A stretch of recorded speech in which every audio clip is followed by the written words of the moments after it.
I feel sort of nervous about being here. And when I was thinking about what I was going to talk about, and there's always a worry about coming from somewhere else and, saying, telling people what they should do, or thinking I know everything and you don't know anything. And I don't feel like that at all. I've already had a great conversation to realize how many things we have in common. And what I hope is that there are some universal truths, some things that we share, some things that we can learn from each other. I would love to know more, and I hope there's lots of time for questions about you and what you're doing and what you're struggling with. But what I thought I would do was start with telling you a bit about the organization that I helped found. And in a way, maybe this will help as a kind of case study of a kind of an organization that grew from individual parents into something that's now a kind of institution in Ontario, the province I live in Canada. So I'm going to start by talking a bit about People for Education, and then I'm going to talk about parents and families, and from two different perspectives. One from the perspective of how parents, what the research says about how parents can be most effective just with their own children. And I know we have a tendency to kind of go, yeah, there's that kind of parent involvement, and then there's the other kind. But I think it's important to sort of reinforce that. So to talk about that, and then talk about what parents and families can do and school communities can do as advocates, and what are the things that work really well and the kind of danger areas in that advocacy.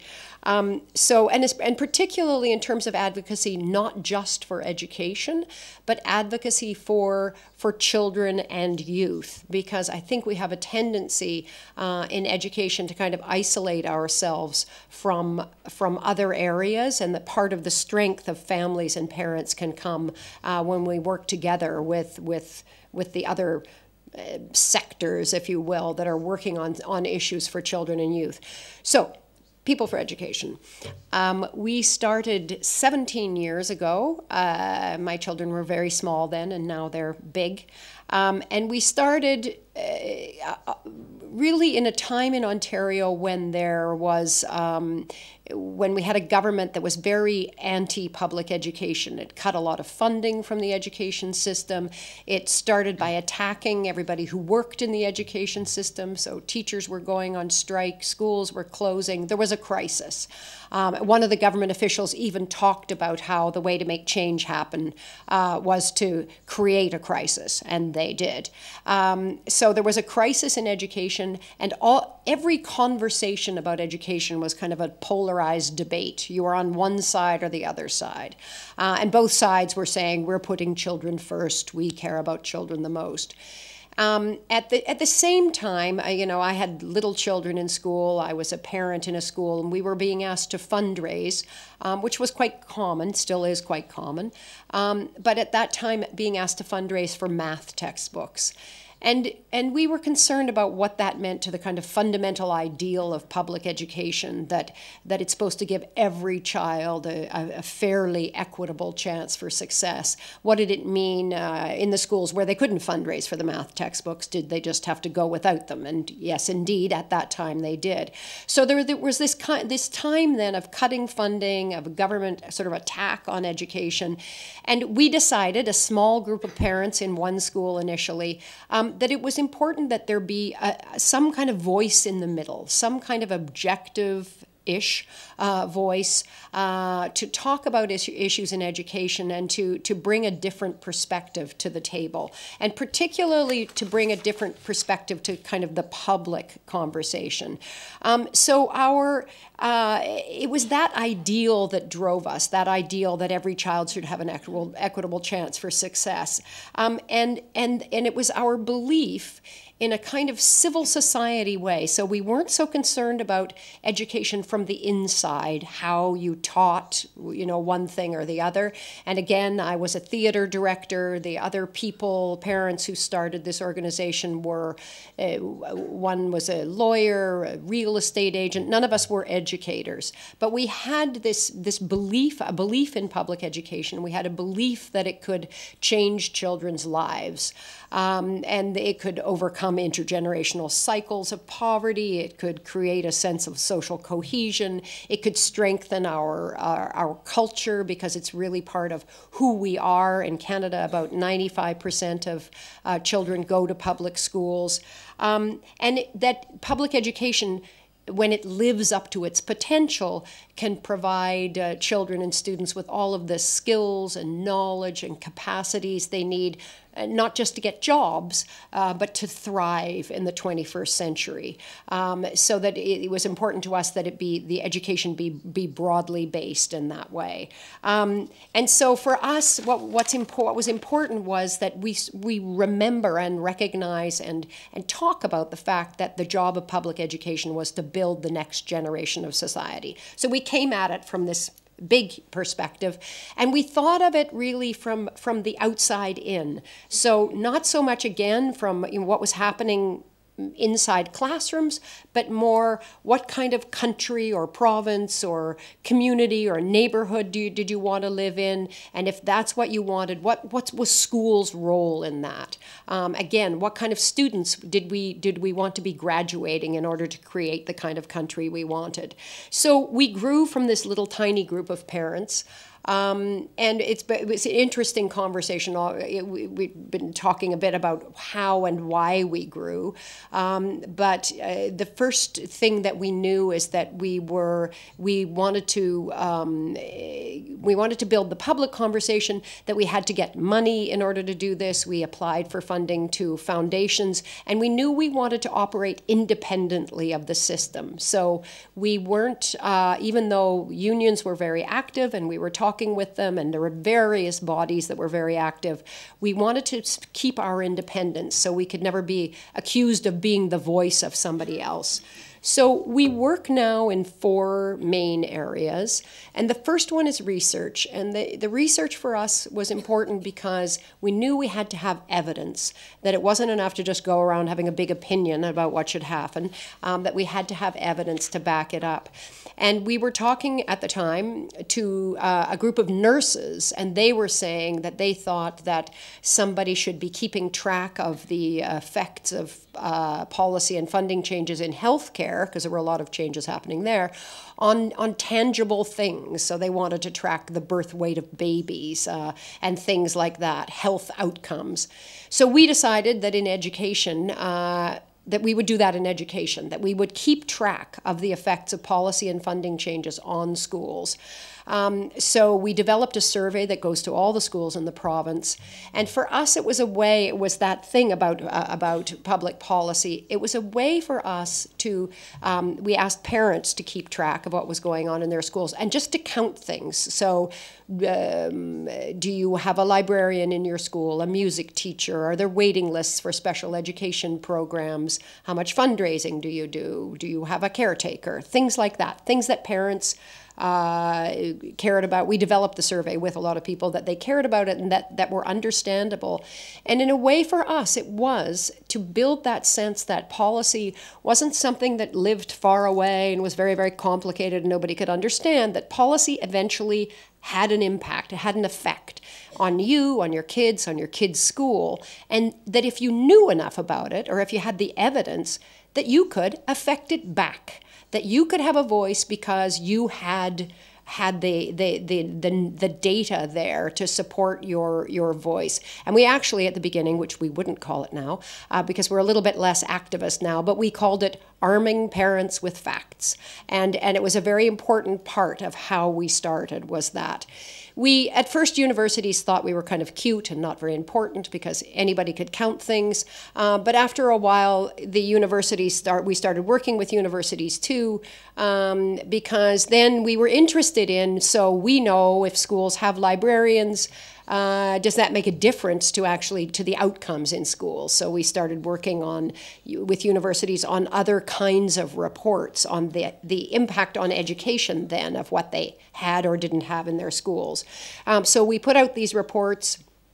Now we have an annual report that we put out on schools. We have a report on school councils and a number of sort of different special reports on things like special education, the arts in schools, which I still very much care about, things like that. So we do the research so that we can have the evidence to have a voice.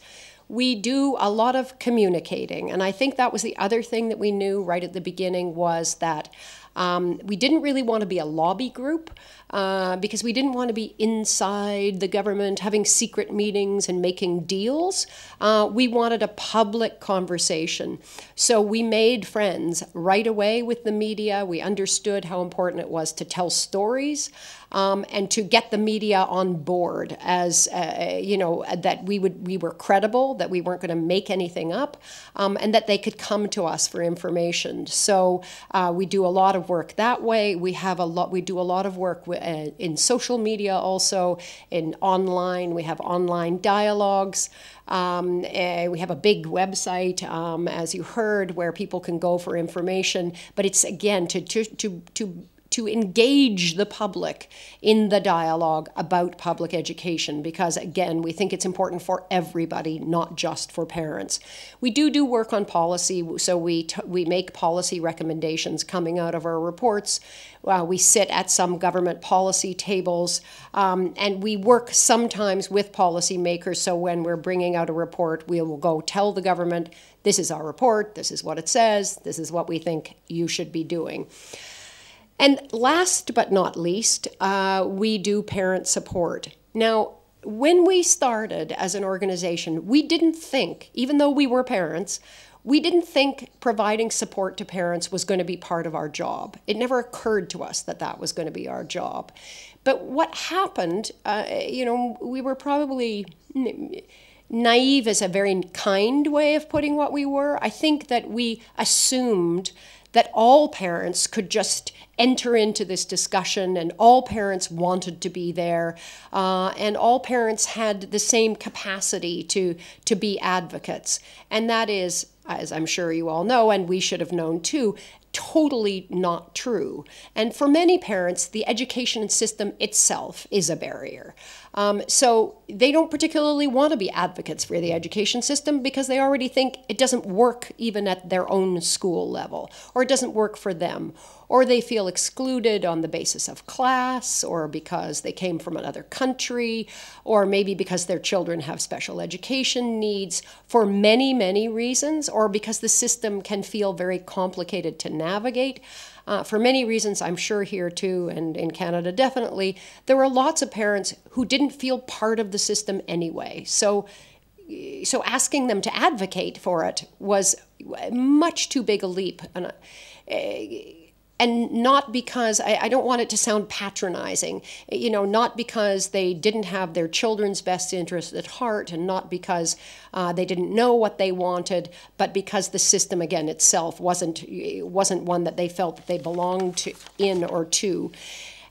So we started then developing, we have now tip sheets for parents in many different languages, because really one of the things that we learned is that it was important that we were useful to parents. So it wasn't enough just to come and say, you should all be advocates and we should all talk about these things. Parents had to see us as helpful to them. So we have tip sheets, we have a phone line, parents can phone and ask questions about how the system works. They can ask questions online too. We provide workshops because for many parents, just that navigation of the system is difficult. And one person said, it's as if the public education system works on a series of secret handshakes. And our job was to let everybody know what those secret handshakes are. Because there is a lot of class in education and a lot of people don't feel that they belong. So for me, the beginning of this conversation, sorry, now I'm at the beginning, about parents has to start with that understanding. That's a really vital place to start. We have to start I think by recognizing and respecting and taking seriously how complex the job is of being a parent, just that. And it's funny, but you know, you'd think I would have known that more when I had young children, but I feel like I know it more now that my children are older. Now I know all the mistakes I made. Now I can see it more clearly. And I also know now that that being a parent it's not easy. It's a very big, huge, complicated responsibility. I always worry that I'm the only person who found being a parent hard quite a lot. I had to live through 2 teenage girls. I always worry for everybody else it was easy, just for me that, you know, my children would tell me what a bad job I was doing or how no other parent said things like that. But I think actually for many parents, it's a kind of, it's because so many of us have children, we just assume we should know how to do it. Or, you know, I always equate it, this is a weird thing to equate it with, but it's like when your parents die, which my parents have done, and you sort of go, oh, well, you're old, of course your parents died. But nobody says to you, even though everybody's parents die, it's a huge, enormous thing to have in your life. So even though a lot of people have children, it doesn't make it any less significant and really, truly complicated an undertaking where you're always wondering, what should I be doing now? And kind of second guessing yourself. So I like to start there, even though I know that's not necessarily the topic of this, because I think it's very important when we're thinking about the politics of engaging parents that we recognize first just the plain old job of being a parent and how hard that is. So we have, over the last couple of years, undertaken quite a lot of research then looking at parent involvement. And we did a big, huge literature review just to look at, to see what the evidence was or what researchers were finding around the parent involvement, the kinds of parent involvement that makes the most difference in terms of student success.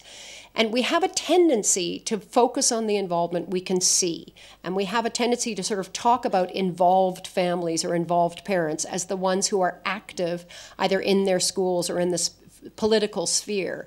But in a way, that kind of doesn't give enough credit to the amount of involvement that parents have at home and the complexity of that involvement at home.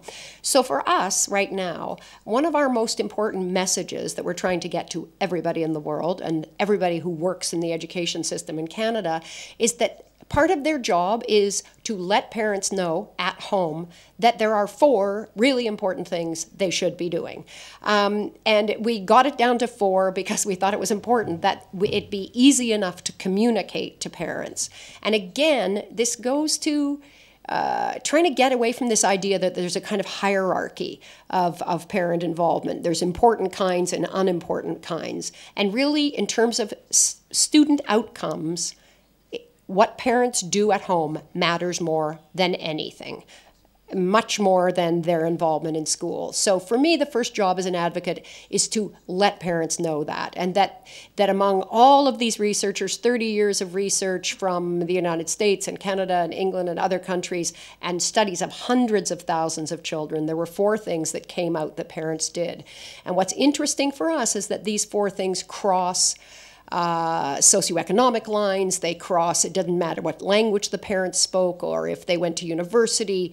What mattered was that they did these things. And the first one was that they have high expectations of their children.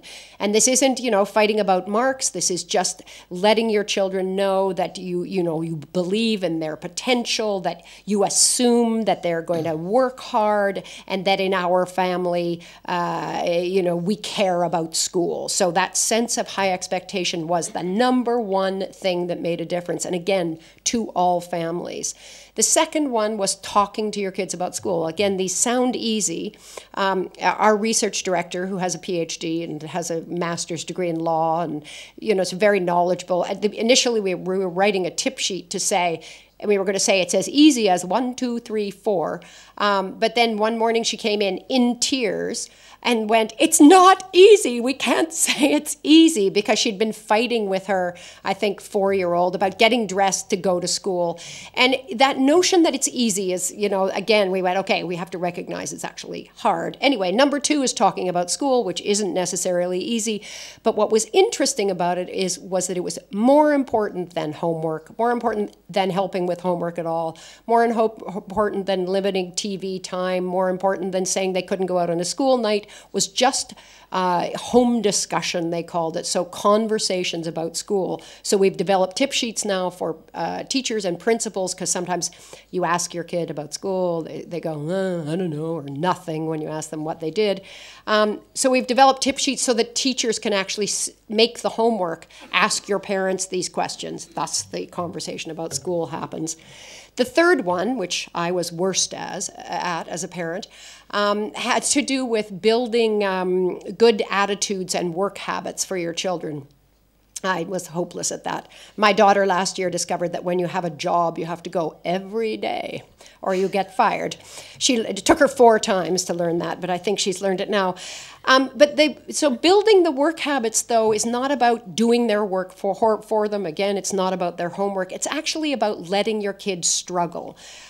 So it's about letting them learn to be persistent, to figure out how to go and get help, to be able to deal with difficulty and handle distraction and negotiate their own crises. So again, it's not about doing the work for them, and you don't have to be able to do their math or know the history or read the textbook. That's their job.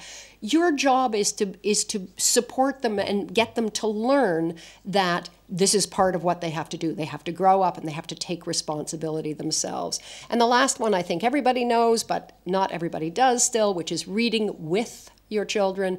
And for us, what's important about these things is that there's a lot of research done in Ontario actually looking at how much this happens at home, because they survey kids, and it's not happening at home.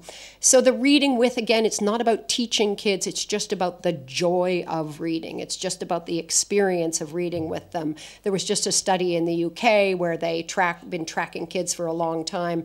The kids whose parents read to them when they were 5 were doing better when they were 16 on reading, writing, spelling, math, in everything. So it's it is very important, I think, that we take seriously this job, and that as advocates or people who want to build advocacy, that we offer parents this useful information first, and that we communicate this with parents. So for me, it's, first of all, understanding that parents don't necessarily want more jobs to do, even though I know some do. They actually want more support. They want more information. They want to feel that they're not alone in their kind of quest to try and bring up their children to be responsible adults. And so the job of schools then somehow is to build that, to make that interaction happen well. So building schools sense, so then the people who work in schools, the teachers, the administrators, the school system sense that part of their role has to be communicating with parents, not asking parents to do more, but communicating with parents. That's the first job to do. And parents can be incredibly effective advocates for education, but we have to make sure that we kind of nurture that relationship, because parents don't want to be advocates for education that either they don't understand or that doesn't seem helpful to them. So we have to recognize that communication and communicate with parents where they are.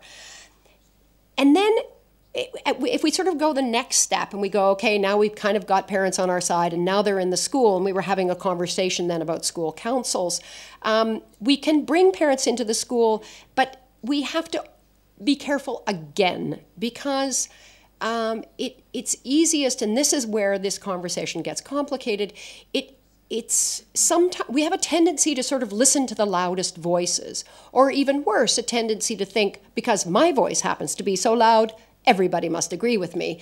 And we have to watch that, because, as I know you all know, some people have much greater capacity to make their voices heard than others. So we have to really think when we're listening to parents about how we can maintain a balance between real listening and real desire to have that interaction with parents, a balance between that and making sure we're taking care of we're making sure our policies do the best they can for all the children in the system, not just the children of the parents with the loud voices. So first we have to we need schools to recognize the serious job of parents. We need to ensure they're welcoming. We need to build that sense of collaboration, and then we have to think about how we involve parents at the decision-making level. I heard in your introduction that there are parents going, they want to be there, be part of choosing the administrators of schools, directors of schools, I think you called them. That is true. That is happening in some schools in Ontario. But there are other people worried about which are the parents who get to be part of that. Who's really at the table that's part of that? And what we have to be careful of is that sense of social capital, that some parents have social capital, so they have the education, the income, they're born in the country, they are from a certain class that feels that sense of entitlement, that they get to be at the table where other parents don't necessarily. So in Canada, and I hear just as here, in Canada, we're divided. Every province and every territory runs its own education system. It's part of our constitution, so they're totally divided. But nearly all of the provinces and territories have school councils. At the school level, some have some kind of council at the regional level, and some have some sort of provincial representation. It's always problematic because it's really false to call it representative, because you can say there are elections at the school council, but really usually if you walk in the door, suddenly you discover you're the president of the school council. That's what happened to me. That's how I ended up the chair of my school council. So it's not as if there are people clamoring to be on the school councils. When they were first set up, school councils were basically set up for two things. One, for accountability, which I think is similar to here, and one to include parents a little bit more in some decision-making processes. And the involvement, the structures across Canada, and certainly in Ontario, are all sort of effective in some ways and very problematic in other ways, and in the same ways. They have increased somewhat the transparency and somewhat the accountability, so there is a sense that there are parents there kind of watching, and that has worked. But they still tend to attract the same very small, not representative group of parents that they always did. In Ontario, nearly half of the students are second generation or visible minorities, but nearly all the school councils are totally white. They're totally middle class. The parents are university educated, so they're not representative at all of the schools that they supposedly represent. We survey school councils all across the province, and we ask them what they think their most important role is. And interestingly enough for us, though they were set up to improve student achievement and do school improvement planning, they actually say, a very small minority list that as their most important role. The majority say that their most important role is communication, and we're happy with that because we think that's their most important role too, is to be able to build this sense of community without parents having to come into the school. But you can make a community if you have the people in the school willing to communicate out. So we can build governance structures that include parents, but we have to be incredibly careful about how we do it. It's not easy, and we have to be incredibly careful about our assumption that everybody agrees with me or us, because sometimes us are not what everybody agrees with. So for us, the hard part has been, and the interesting part, and I think that it's the job in a way, is to, instead of building support for parents to be more active or more effectively involved in certain ways. It's to actually build the space where parents feel that they can be in all their kind of differences, so that it allows for the differences. Parents aren't a system. And there's a tendency in the education system, because it's a system, to want to interact with another system. So it likes to we like to try to then systematize, which isn't a word, parents. But they're not really systematizable. Their parents have all different political perspectives. They have different beliefs. They come from different backgrounds. They have really strong, really differing opinions about how education should work. We have parents who phone us and go, there should be more homework, or parents who phone and go, there should be less homework, or they want, more math, or, more arts, or they really don't all agree about the things inside education. Some are very, very, very angry about the amount of testing that we have, because we have standardized testing in Ontario in grades 3, 6, 9, and 10. Other parents love the testing.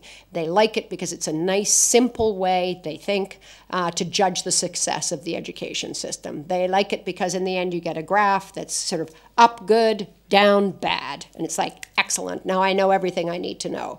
So we have to recognize that parents come at education from many, many different perspectives.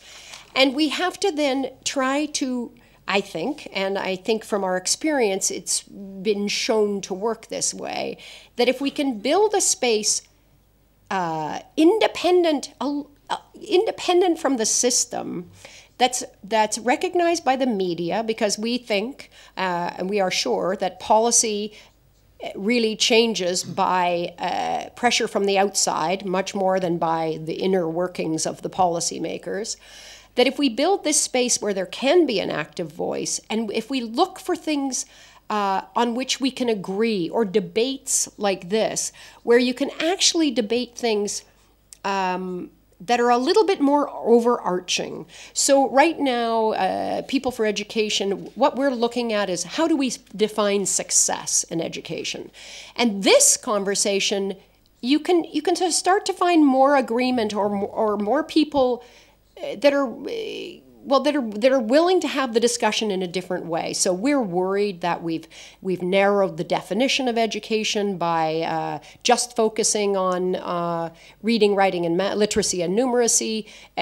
Those things are very, very important, but we're kind of driven by the PISA scores, by the OECD, by the scores on the tests inside Ontario, and that sense that, we've got to get the scores up and then the education system will be better. We're worried that by focusing on that, we put all of our policy, a lot of funding, a lot of pressure on the system to do better in those ways, and we've lost health as a very important aspect of education, health writ large, mental health, physical health, social, emotional health, the arts, which are really getting kind of squeezed out of schools, a lot of schools in North America anyway. This sense of citizenship, how are we educating our children to be active, engaged, involved citizens? And again, I mean, in Ontario, we measure how we're doing on the test scores, and we measure graduation rates, but we don't talk very much about what kind of graduates are they? What kind of capacities do they have? And those kinds of conversations are ones that we are finding engage more people. The danger is that it's easy to get parents involved when there's a crisis. That is how we started. Our joke always is, meanly, you just have to threaten to close a school, and then parents are instantly involved. And that has happened a lot in Ontario because we have declining enrollment. But the hard part is, how do you keep them there? How do you keep parents there in the long term, feeling that having this voice is important? And I guess what's important is that it's not a voice, it's voices. So now the government in Ontario, and right now we have a pretty friendly government, but it's gone through a few changes. It really cares, not just what we say, our organization. It cares because we have thousands of parents engaged with the organization, and they know that.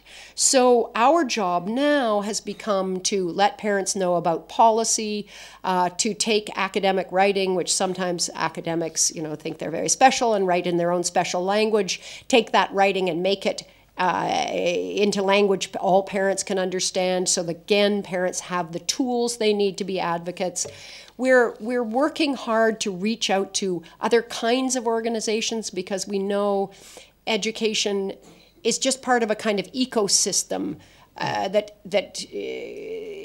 so that poverty, health, recreation, social services, education, they all work together, or should, and they all interact with each other. So for us, our advocacy now is about reaching out to other organizations, about building this space for the conversation to happen, building a space where people can wrestle and disagree, but where we can come out with reports that are taken as credible. So it's really, in the end, about supporting parents, providing them with the tools that they need, building that big kind of tent, which then allows us to talk about these bigger issues. And that by doing that, then you end up with a voice for public education. Sometimes parents will advocate for things you wish they wouldn't advocate for. We have been very surprised sometimes and we've wanted to go, we didn't mean that. We didn't mean you should be asking for that. But we've tried to stay out of it in a way. So again, for us, it's providing the information, providing the tools, providing the sense of support, providing a place that parents can go to, and then saying, okay, you guys go for it. You can have a voice in this way. And I think that it's that independent sense that then allows, that gives parents a lot of power.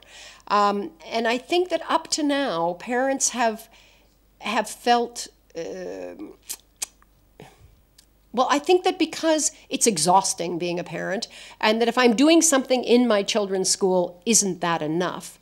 That it's been hard for them to take those other steps. So for us, it's been about, you're already an advocate for your child, and we're going to help you be an advocate for your child. We're going to recognize and acknowledge that that's the first thing you want to do. So we're going to provide you with everything you need to advocate for your own child. And then it's like little steps from that advocacy to advocacy for your school, then maybe advocacy for a whole bunch of schools, and then advocacy for public education. And even in a funny kind of way, it goes back to reminding parents and often teachers too, that this thing that is public education has the potential to be transformative. That it's a jewel that we have. That there are many, many countries that don't have strong public education systems. In the United States, they've privatized a lot of their public education system. It's seen as a system that's for poor people and not for anybody else. So it's partly reminding everybody there are lots of problems in the system, yes, but public education is incredibly important, and it has a potential to, as I said, to change kids' lives. So it's again, I've already said this, it's recognizing how serious the job of being a parent is, and then providing the space for parents who want to be advocates, to be involved in the system at different levels,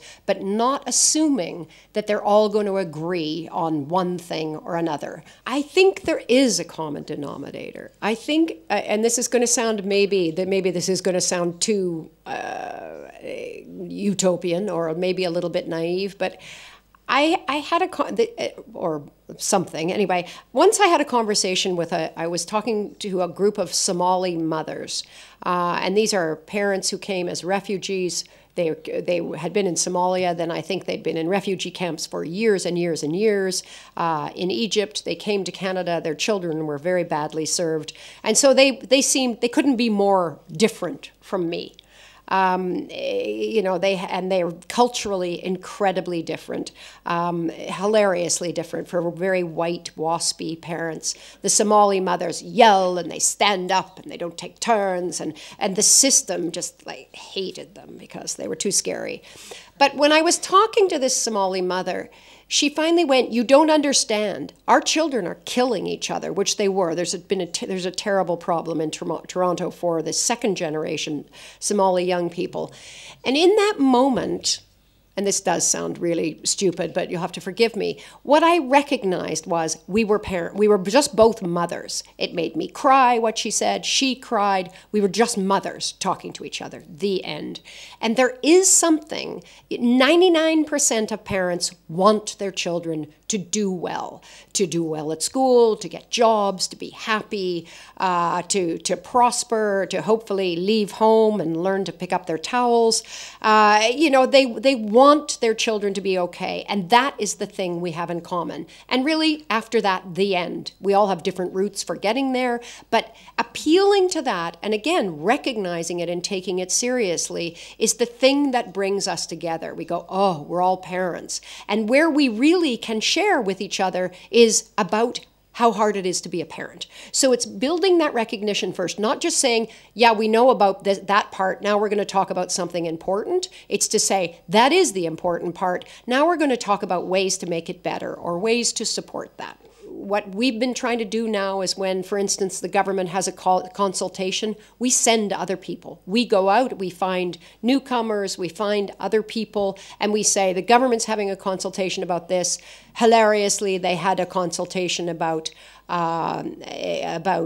for newcomer students, so English language learners, they are in Canada, and they asked us to come. They didn't ask any newcomer parents. They didn't, it's the same as what you said. So for us, it's going out and finding different than not the usual suspects to be there at the table. And often where those people are is they're in their own community organizations, they're in a mosque, they're in a church, they're somewhere else. They're not the people you see on the school council. And it's doing that outreach, which is hard, it makes a real difference. Or sometimes they discover you and they go, hey, this might help us. We're working on this and you've made information in the language my parents speak. Let's try and work together. So that is one way of doing that. Keeping people active when there isn't a crisis is incredibly hard. And, sometimes we go to meetings in schools and everybody's very excited and 5 people are there because there isn't a crisis. So why should I go to a meeting? Why should I have to do another thing? I could be at home, watching TV, reading a murder mystery, whatever. So I think that what we have to make sure is that we're not trying to just have meetings or keep people there without clear purpose all the time, because it's again, you're just going to go back to who's at the table, because you're just going to get people like me. You're just going to get people with loud mouths who feel that everybody should know their opinions about everything. You're not going to get anybody else. People who like going to meetings. Those are not representative of most people. So for me, it goes back to how are you useful? Because if you're seen as useful, then okay, maybe I'll still stay involved with you even when there isn't a terrible thing happening. So, or I'll see that I can go online and you're going to help me with some other problem, or you're going to give me some information about how to be a parent, which is still, bottom line, what I'm caring about. I think that often parents are seen as, oh no, here come the parent, as a problem. I think one of the things that helps is talking to teachers' organizations about how parents are the best advocates they have, for one thing. The education system has. It's been hard sometimes in Ontario convincing the teachers' organizations but no, you can't run them, which they've wanted to do. But it's to build in that idea that parents are good advocates for education. But I think even more than that, I don't know what it's like here, but I know in Canada, I don't think there's enough in teacher education about working with parents. So that there is a tendency to either dismiss parents or to see parents as a kind of pain in the ass, and parents only come when there's a problem, because that's what you do when you're a parent. You only come when you have a complaint. And so there's a tendency on the system part to get very defensive. And so I think a lot more work needs to be done with teachers, not about parents having power, but about the initial personal interaction with parents. So that when I come with a problem, I'll tell you my very worst well, I had so many. But my children really turned out very nicely, but sometimes it wasn't easy. Once I went to a parent-teacher interview, and my daughter was in grade 11 then, and that year she chose mostly never to go to school. She always skipped school. And I went to my parent-teacher interview and I said, "Hello, I'm Molly's mother." And the teacher went, "Oh, Molly, she is so wonderful and she does this and she does that." And when you're a parent, if your child is doing well, you assume it's because of you. You know, this is because I am a great parent. And the teacher was going on and on and on about Molly. And then I said something and then she went, "Oh, that Molly." And I was just devastated, because I realized, no, I was a terrible parent actually, because of course my daughter was awful at school. But I think that for me, what I wanted from teachers was I wanted help. I wanted to be understood. I wanted to feel a sense of support. I wanted them to recognize that, for me anyway, sometimes being a parent was a struggle. So I didn't want to be judged. But you have to build that in schools. And so it's part of the administration issue, for teachers in their federations and when they're learning to be teachers, to build into the idea of school that parents have a big, and I'm saying the same thing over and over, but that parents have a big job to do, and they want support doing that job. So yes, parents may come only when there's a problem and they're mad at you, but if you could just remember, it's okay, this is just the first thing that parents say, and to try and figure out how to help, that it would go a long way. And I think that, even just to be self-serving, if teachers and administrators did that better, parents would want to be advocates more for the system. I think that your question about parents not having the energy to do more involvement, in a way, is the same as the question about how do you keep parents there when it's not a crisis. And it's being able to show to parents that, first of all, what you do at home is the most important for your own student, but that on the other hand, building that community in a school brings you a lot of other kind of support. So that being part of building the community it will then, bring you support as a parent, allow you to access other kinds of supports. I always tell parents it's a way of knowing all the gossip in the school, that, really, if you're on the school council, you'll learn a lot of stuff you won't otherwise. But it has to be true, though, that there is really a community at the school, and that being there will make a difference to you. It may not. I don't think we should sell it as this will make your child do better, because the evidence does not back that up. There is no evidence that says that volunteering at school makes children do better. But there is a lot of evidence about what school communities can do for their community as a whole, and for building that sense of support for teachers, for building a kind of reciprocal conversation. So again, it's good to go back to the evidence, but it's not trying to drag parents in just to have meetings. So it's partly give me what I need. I have a teenager who's skipping class all the time. Have an evening where you just talk about my bad teenager to me. Have things that help me as a parent at school. Because then I go to the school and then I go, it's not so bad here.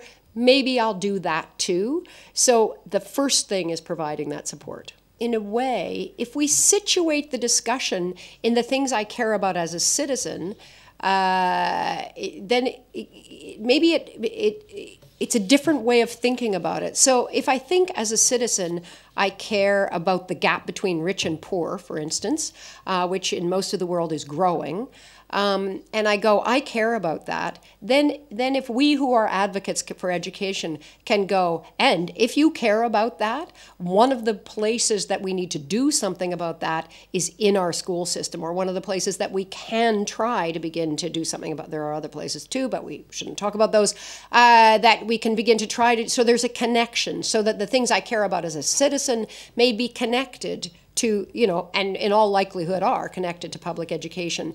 And the message for me about homework is really important, because you're right that there are big assumptions made, sometimes by teachers, sometimes by the whole system, that parents will help you do this. And a principal who read our report on parent involvement said, oh, you're saying there's too much parenting at school and too much teaching at home, which was exactly right, because for many parents then, if the assumption is I'm going to help you learn your history or do your math, then I don't feel that I belong in the system. I feel excluded because I can't do that. So it's really important that we get the message out that homework is for kids. It's their problem. It's their responsibility. It is not one of the ways that leads to success for parents to help them. In terms of the reading, there are two parts to that. First of all, it's reading in any language. So it's very important that reading to kids, it doesn't make any difference what language it's in, your own home language. And it's very important to read to kids in your own home language, because it builds that sense of this is the culture we come from, for one thing, and a sense that for the parent that, again, I can experience this with my child. Reading isn't some weird thing that comes home that I can't do.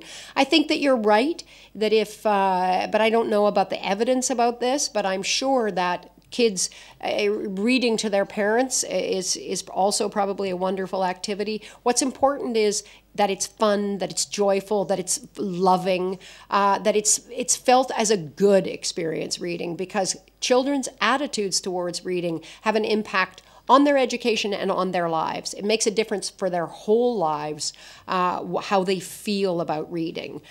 So we just have to make sure that it's not felt as a pressure on a child who's just learning to read to be able to read something to their parents. I can't answer a question about marriage. Is also a very complicated thing, on which I am not an expert, though I am still married. But I think that what you said first about children feeling loved is incredibly important. And I think there's a little bit, I could be wrong about this, in our world, this sense that of our kind of individual drive and need for success. You have to, do things that are important. You have to get a job. You have to be successful. Even on a country level, we have to compete in the global economy. I feel as if we've grown a tendency to ignore that part. So when you say that parents have to love their children, it's like, well, we don't talk about that in serious meetings like this. But in fact, we should talk about that. I think you're right, and I think that for schools, there was a kid making a presentation at something I went to. And what did he say? I think he said. He came from an incredibly troubled home. He said, the thing about life is it follows you everywhere. And it was so moving. But what he meant was it follows you to school. And I want my school to know that my life comes with me here. So he wanted, his family had totally fallen apart and was full of drugs and, was really in a crisis. But he wanted the school to understand that what he was going through, and what students talk about, which again, maybe we don't take seriously enough, is they care about their relationships in school. So, you know, they care about how their parents feel about them, and then when they're at school, they care about that human relationship. So in our project right now, where we're having this initiative to change what we measure in education, one of the things we want to measure is the culture, the climate of the school. Because that climate has to do with the relationship between students and teachers, teachers and parents, teachers and each other, teachers and the administrator, the school and the community. But that climate makes a huge difference to students. So I don't think that we can sit here and solve, you know, the marriage crisis, if there is one, or the, you know, the difference in how families operate. But we can recognize that we're human beings, and that, you know, and that life follows us everywhere. I think it really goes back to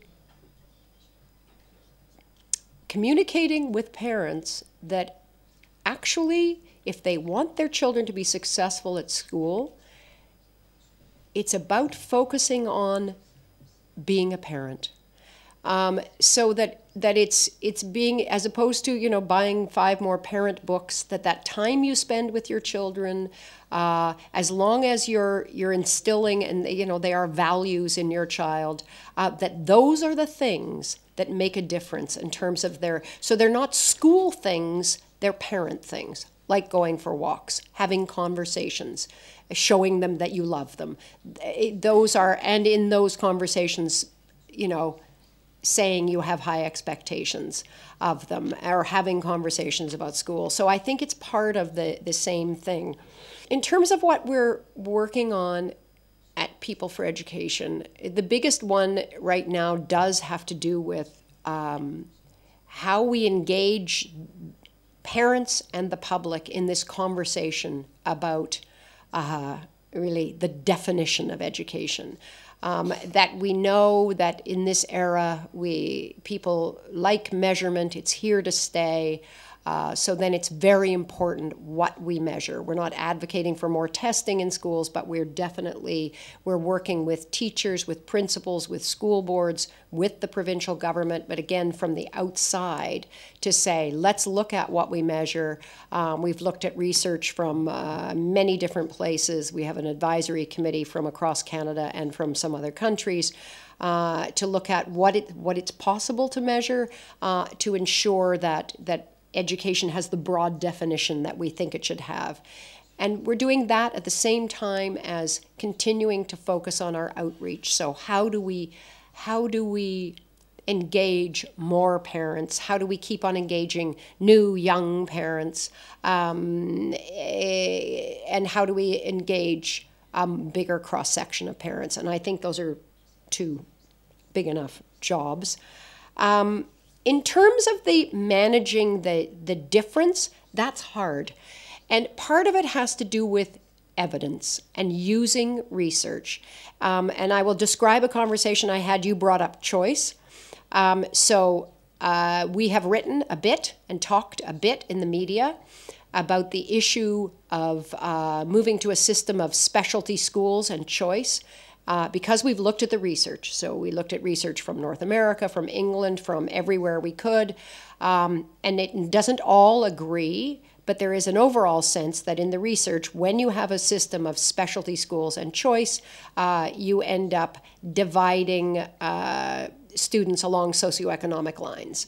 And that the choice is open to those with the capacity to choose. And that the choice that happens is they choose not the neighborhood school, but and again, they choose the school with the high scores. That's why it's really important that we're measuring school on more than reading, writing, and math. When I've said this publicly, I had one person come up to me in a drugstore, you know, crying because I had said even schools for the arts, which my child went to, I said it's a problem. The families end up all being white middle class families. We shouldn't be doing this. And to her, it was if I'd betrayed my tribe, my group, because it's really, among parents like me who want to be able to make those choices. And all I could argue with her was there's evidence, and the evidence says this.